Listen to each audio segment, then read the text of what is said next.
Agar ayollarning go'shti shunaqa arzon bo'lib, zino ko'p bo'ladigan bo'lsa, chorvalarning go'shtlari qimmatli edi.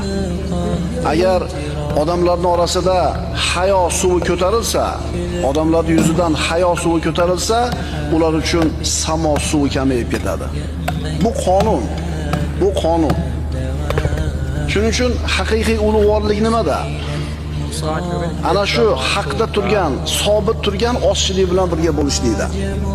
Ko'pchilik bilan bo'lishlikda emas. Allohning azobidan qutulishligimiz faqatgina mana shu Allohning dinini mahkam ushlagan ozchilik bilan birga bo'lganimizda bo'ladi. Albatta, bir joy bilan boshqa bir joyning farqi bor. Masalan, bir joyda g'arib bo'lsang, bir joyda g'arib bo'lmaysan. Masalan, biz yurtlarimizda alhamdulillah masjidlar serob, namozxonlar ko'p, solih insonlar ham shunday ziyoda, dinini ushlagan odamlar bor.